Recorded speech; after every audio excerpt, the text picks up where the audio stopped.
Have you ever noticed how the people complaining loudest about not being able to afford a house down payment are often the same ones driving a truck that costs as much as a house? I'm not trying to be mean here, but there's something absolutely wild happening in America right now. We've got middle-class families convinced they can't get ahead financially, while simultaneously signing up for car payments that would make their grandparents faint. And here's the kicker. They genuinely don't see the connection between these two things. Think about it. You probably know someone, maybe it's even you, who's driving a $60,000 SUV while complaining they can't save for retirement. They're worried about their kids' college fund while making an $850 monthly payment on a vehicle that loses $500 in value every single month. It's like watching someone bail water out of a sinking boat while drilling new holes in the bottom. And when you point it out, they look at you like you're the crazy one. Hey, if you're someone who feels like you're doing everything right financially, but somehow can't get ahead, make sure to hit the subscribe button and give this video a thumbs up if this helps you out.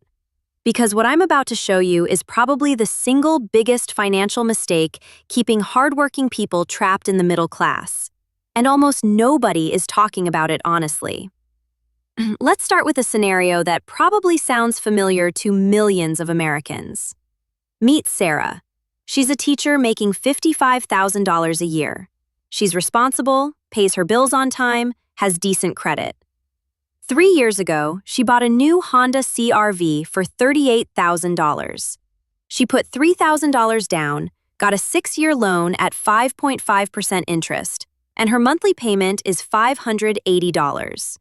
Now, $580 doesn't sound completely insane, right? That's what Sarah thought. That's what her dad thought when he helped her review the numbers. That's what the dealer confirmed was very affordable for someone in your position.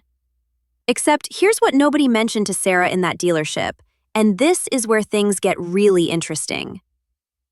Over those 6 years, Sarah won't pay $38,000 for that vehicle. She'll pay about $41,760 just in loan payments. Add in insurance at $180 per month. That's another $12,960 over 6 years.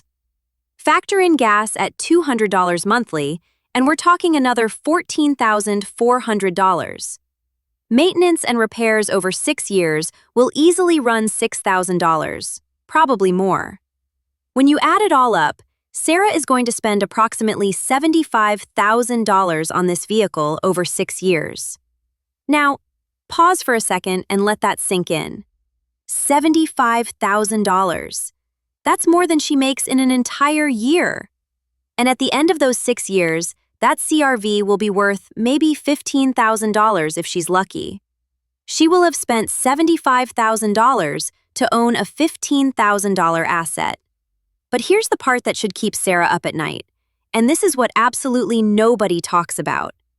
If Sarah had instead bought a reliable 5-year-old vehicle for $18,000, paid it off in 3 years, and then continued making the payment to herself by investing that $580 monthly for the remaining 3 years at a modest 8% return, she would have over $22,000 saved.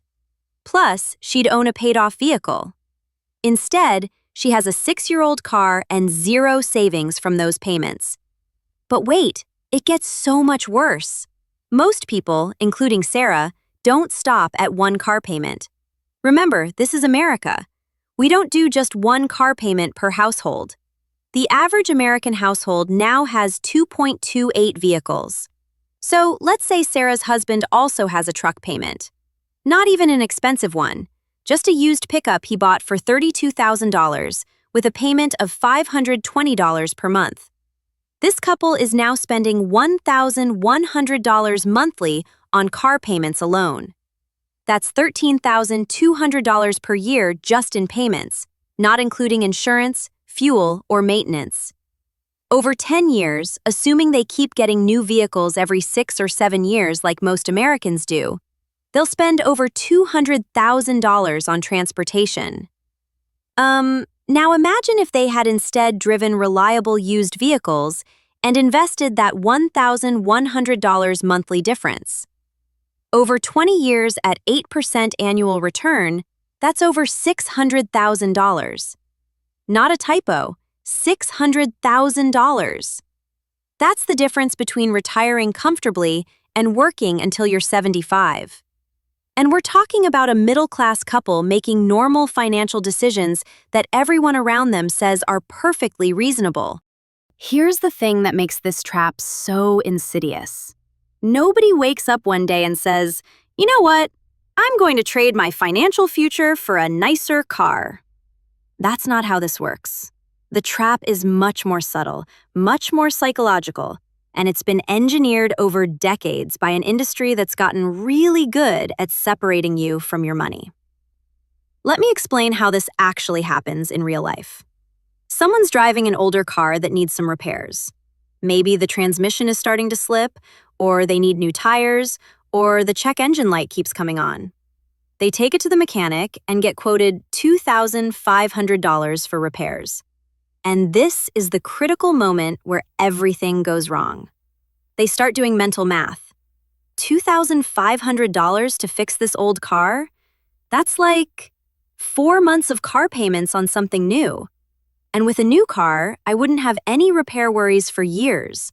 Plus, I'd get better gas mileage. And honestly, I deserve something nice. I've been driving this thing for 8 years. You see what just happened there? They compared a one-time repair cost to ongoing monthly payments as if they're equivalent. It's financial apples and oranges, but it feels logical. Then they start browsing online. Just looking, not seriously considering anything. Except now they're on dealer websites, building and pricing vehicles, imagining themselves behind the wheel. Then comes the Saturday afternoon trip to the dealership, just to look around. And this is where the automotive industry's decades of psychological research comes into play. The salesperson doesn't talk about the total cost of the vehicle. They don't mention how much interest you'll pay. They definitely don't bring up opportunity cost or what else you could do with that money. No, they focus on one number and one number only, the monthly payment. What kind of monthly payment are you comfortable with? That's the magic question that hooks millions of Americans every year. Because here's the dirty secret. They can make almost any payment work with the right loan term. Payment too high at 60 months? Let's try 72. Still too much? How about 84 months? That's 7 years of payments for a vehicle that most people will want to replace in 5. But hey, the monthly number works, right? And here's what most people don't realize about those extended loan terms. You're not just lowering the payment, you're guaranteeing that you'll be underwater on the loan for years. A new car loses about 20% of its value the moment you drive off the lot. Another 15% over the first year. By year 3, it's worth roughly 50 to 60% of what you paid for it. But with a 72 or 84-month loan, you're paying down the principal so slowly that you'll owe more than the car is worth for the majority of the loan term. This is called negative equity, and it's absolutely devastating financially. Because what happens when that car starts needing repairs around year 5 or 6? Or when you just want something different? You're trapped. You can't sell the car without writing a check to cover the difference between what you owe and what it's worth. But you also can't keep making payments on a car you don't want anymore. So what do most people do? They trade it in. And here's where the trap becomes a cycle. The dealer rolls that negative equity into the loan for your new vehicle. Now you're borrowing $45,000 to buy a $40,000 vehicle because you're paying off the last $5,000 from the previous car that you no longer own. You're literally making payments on vehicles you don't even have anymore. This is how people end up owing $60,000 on a truck that's worth $35,000. This is how families get trapped in a cycle where they're always making car payments but never actually building equity or wealth. The faster you try to trade your way out of it, the deeper you dig the hole. I've seen people who've been making car payments continuously for 20 years, but have never actually owned a vehicle free and clear. They've paid enough to buy 6 cars outright, but they own nothing. It's like paying rent forever but never building equity. Except somehow this seems acceptable because everyone has a car payment. Now, you might be thinking, okay, Deb, I get it. Car payments are expensive. But I need reliable transportation to get to work. What am I supposed to do? And look, that's a fair question. This is where we need to talk about the real difference between poor financial decisions and strategic financial planning. The trap for middle-class people specifically is that they make enough money to qualify for these big loans, but not enough money to actually afford them without sacrificing other critical financial goals. If you're making $75,000 a year and spending $12,000 of that on car payments and related expenses, that's 16% of your gross income. After taxes, that's probably closer to 20 to 25% of your take-home pay going to transportation.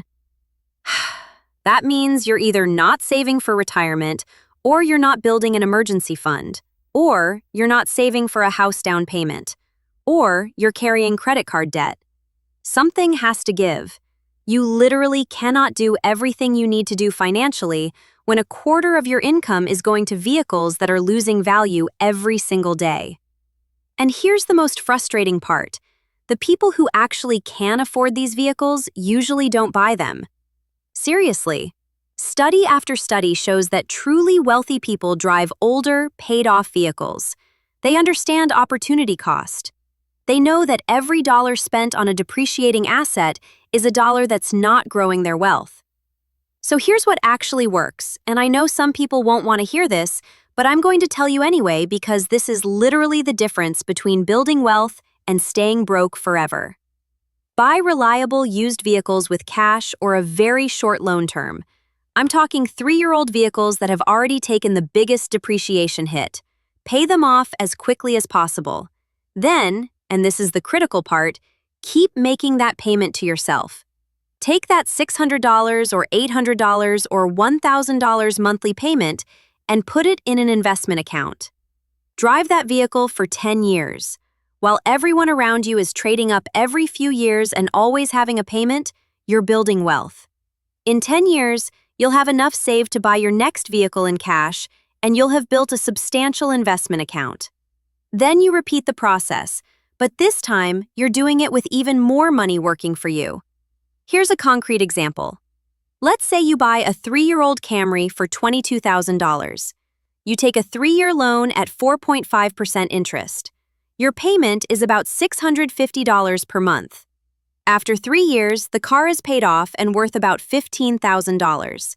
You keep driving it and invest that $650 monthly for the next 7 years at 8% return. After 10 years total, you have approximately $75,000 in investments and a paid-off car worth $8,000. That's $83,000 in net worth from transportation decisions.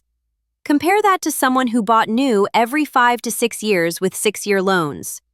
They have a 1-year-old vehicle worth maybe $30,000 and owe $25,000 on it, giving them $5,000 in net worth from their transportation decisions. The difference? $78,000. And that gap only widens over time because of compounding returns on those investments. But here's why so few people actually do this. It requires admitting that your car isn't part of your identity. It requires being okay with other people thinking you can't afford something better. It requires delayed gratification and long-term thinking in a culture that's obsessed with appearances and instant gratification. We've been trained to believe that our vehicles say something important about who we are as people. That a nice truck means you're successful.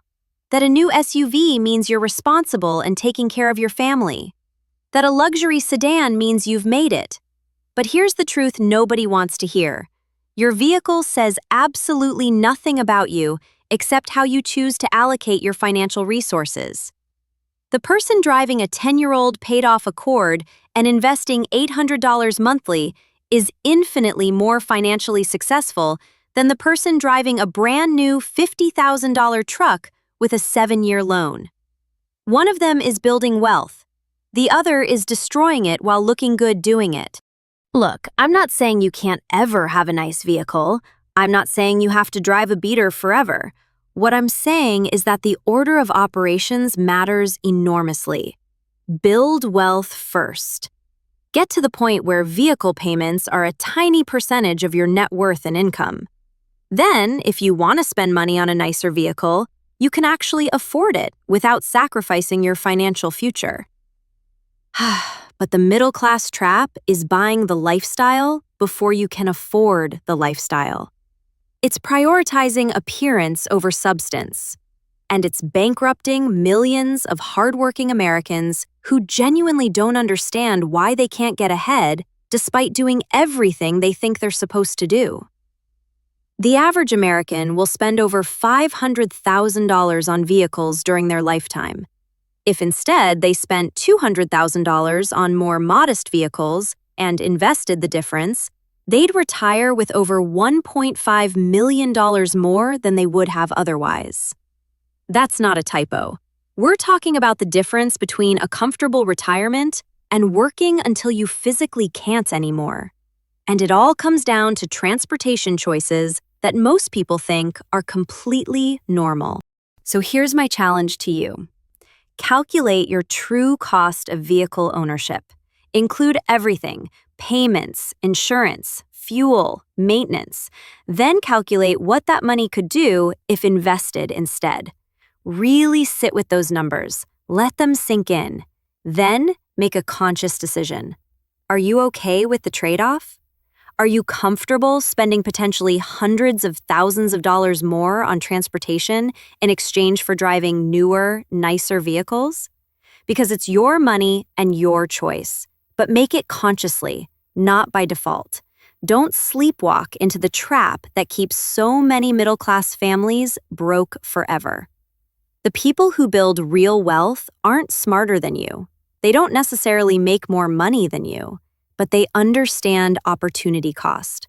They understand that every dollar has a job, and the job of your transportation dollars should be getting you from point A to point B as efficiently as possible, not impressing people you don't even know at stoplights.